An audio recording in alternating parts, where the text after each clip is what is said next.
في بالك اللي تنجم تموت في أي بلاصة إلا البرلمان البريطاني. حسب خرافة قانونية شهيرة ممنوع تموت داخل قصر ويستمنستر اللي فيه البرلمان البريطاني. علاش؟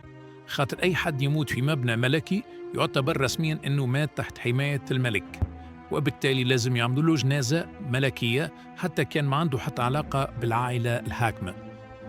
وباش ما يدخلوش في صراع الناس تقول يزي ما تموتش تو، ورغم ان الحكومة البريطانية نفت رسميا وجود قانون يمنع الموت، لكن تبقى القصة هذه مشهورة برشا وتحكي على قداش بعض القوانين القديمة تافهة من الناس مازالت مصدقة بها.